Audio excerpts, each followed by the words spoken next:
तुलसी जी को जल अर्पित किया जाता है और तुलसी दल से नित्य भगवत सेवा की जाए तो बहुत जल्दी श्री कृष्ण प्रसन्न हो जाते हैं।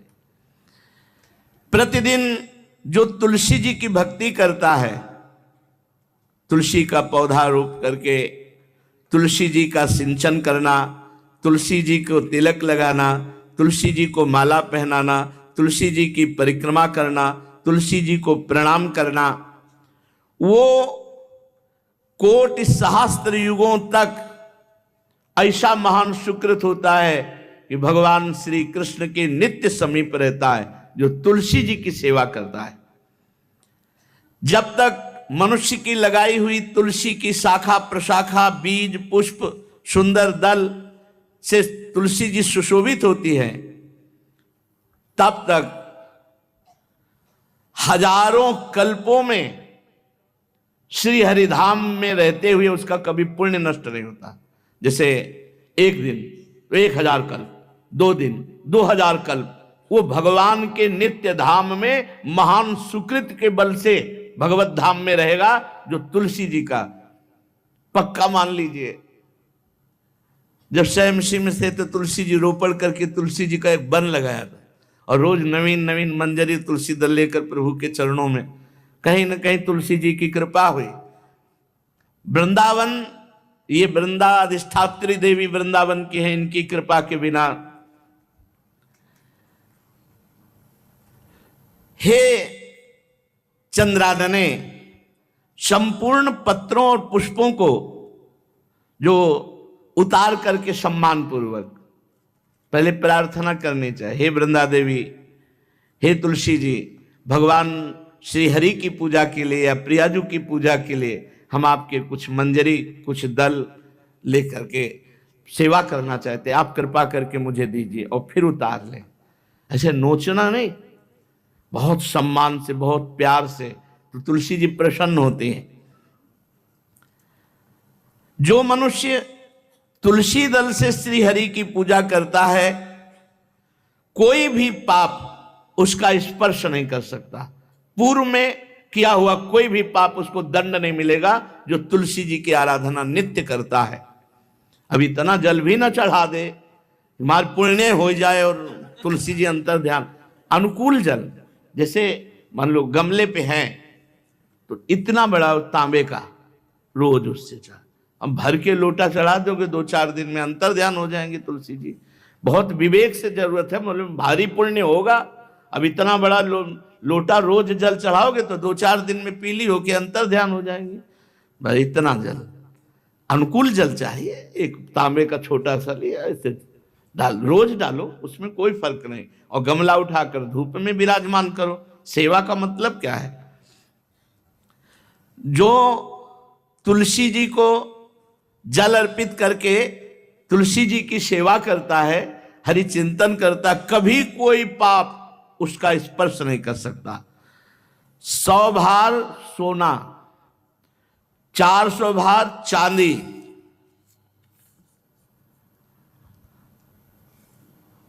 का जो दान करने का फल होता है, वो एक तुलसी दल उतार, जो अपने द्वारा लगाई हुई तुलसी दल, वो हरि के चरणों में अर्पित करो। ये 100 भार सोना और चांदी बराबरी नहीं हो सकती। कितना महत्व है। जो रोज तुलसी दल चयन कर, द्वादशी को ना चयन करे, द्वादशी को मतलब बहुत बड़ा अपराध लगता है तुलसी दल का, इस मतलब तुलसी के वृक्ष का भी स्पर्श न करे। प्रणाम नमस्कार दूर से, एक भी दल नहीं टूटना चाहिए। द्वादशी को ऐसा हमने महापुरुषों से सुना है कि मंजरी और पत्र उतारना ये ठीक नहीं, बिल्कुल नहीं ठीक है।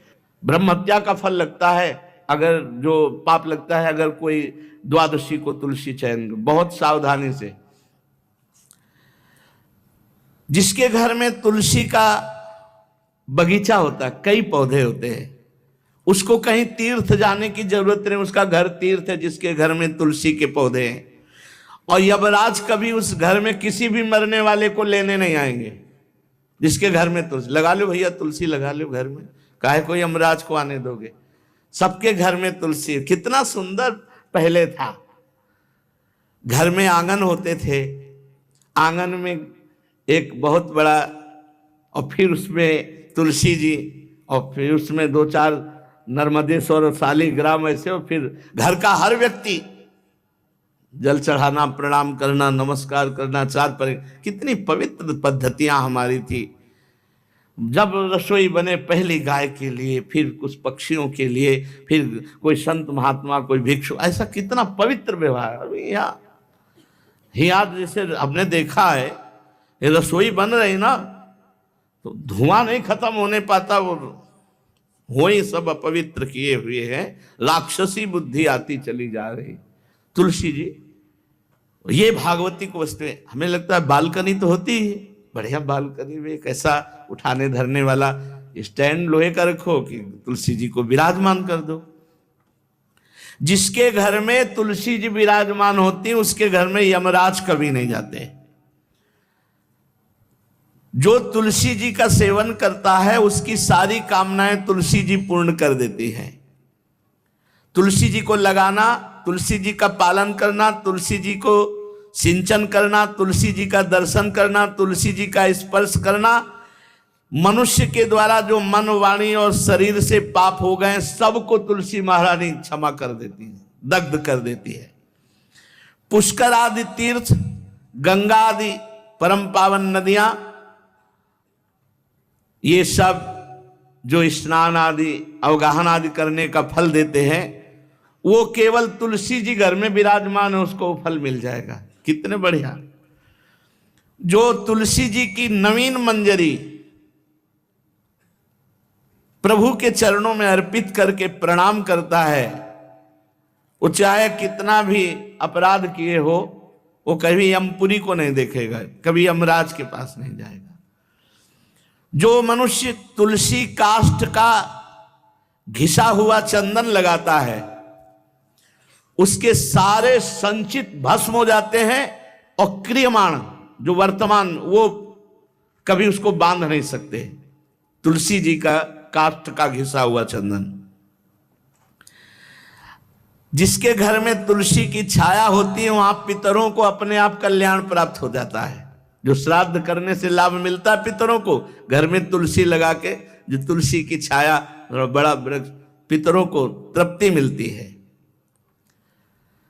चतुर्भुज ब्रह्मा जी सारंग धनवा श्री हरि के महामहिम स्वरूप की अनुभूति करने के लिए भी कहा है कि तुलसी जी का महान महात्म्य है। अगर तुलसी जी का सेवन करे तो भगवान श्री हरि की महिमा को जान जाएगा।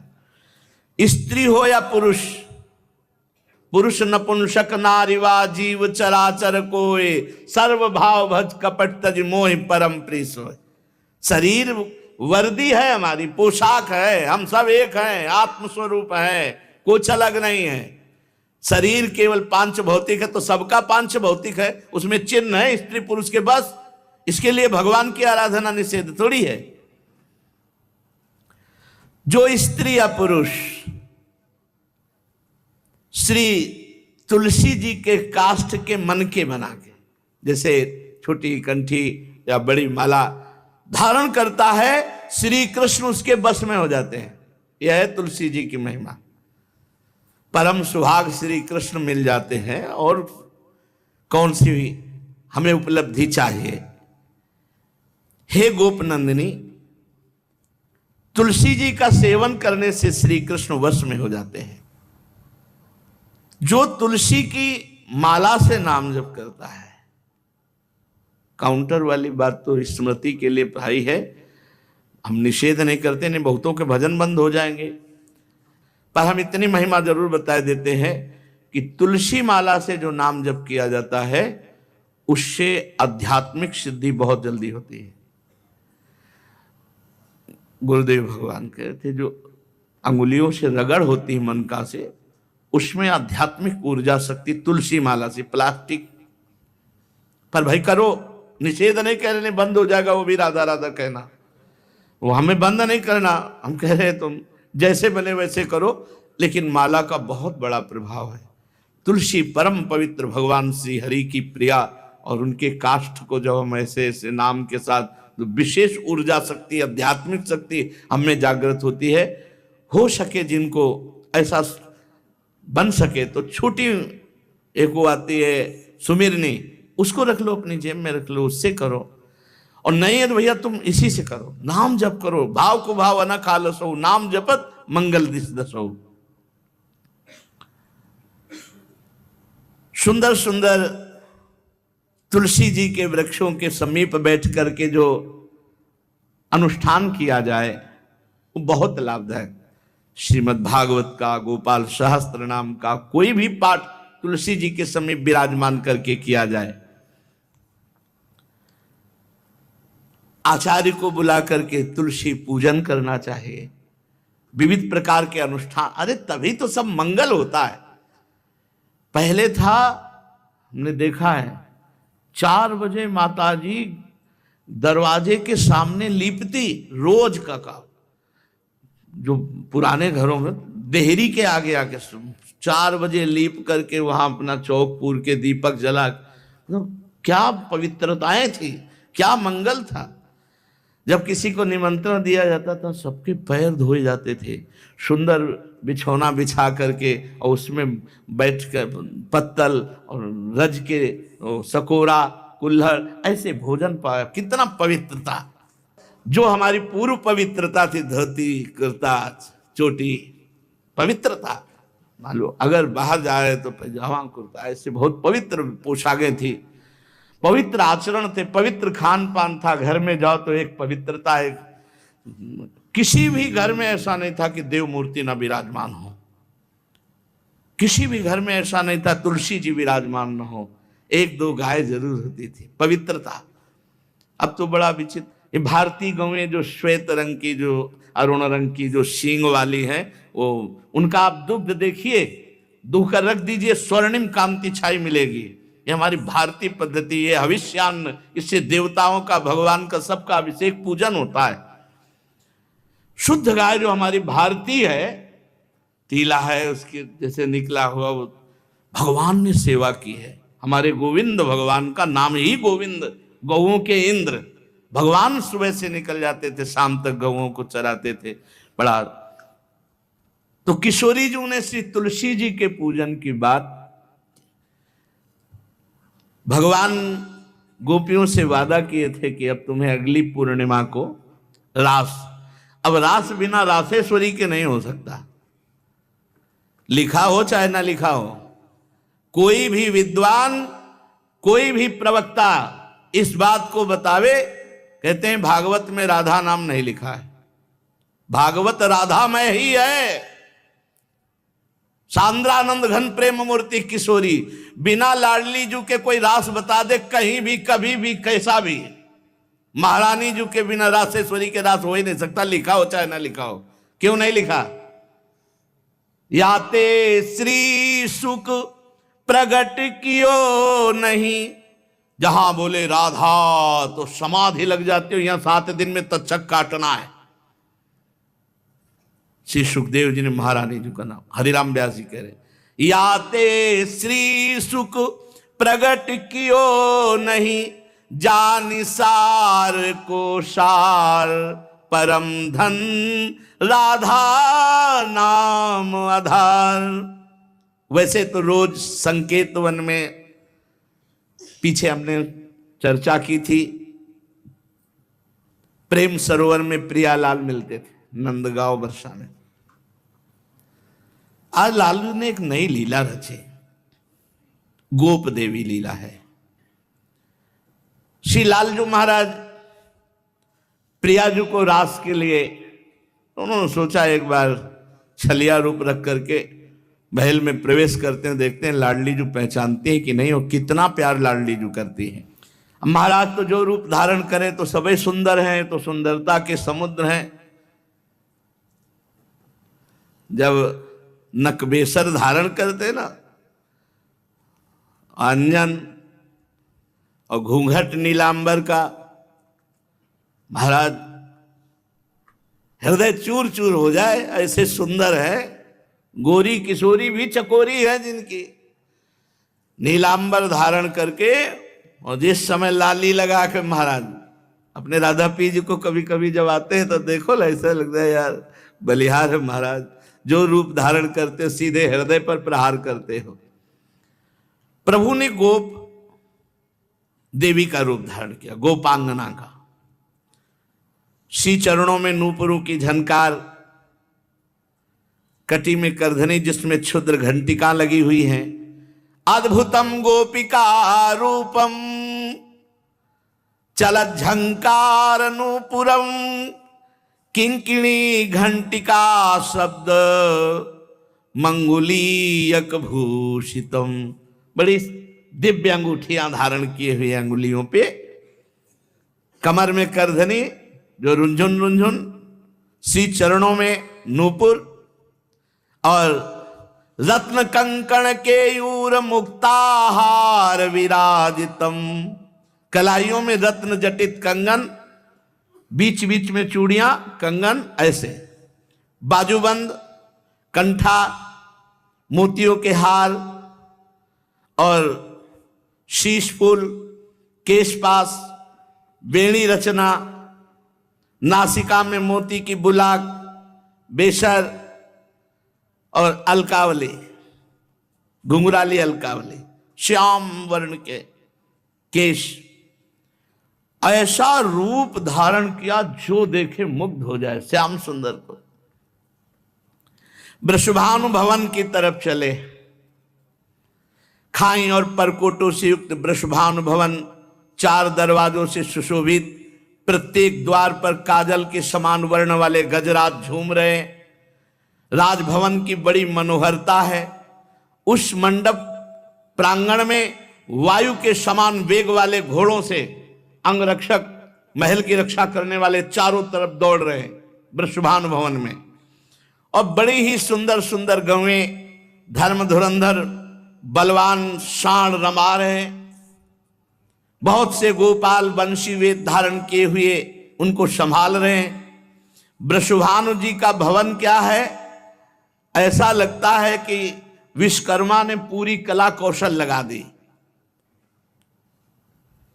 और महारानी जी के लिए भवन के अंदर ही बगीचा, झरना, सरोवर, सब कोटि कोटि सूर्य के समान कांति वाले सुंदर सुंदर मणियां खंभों में जटित हैं, जिससे प्रकाश फैल रहा है।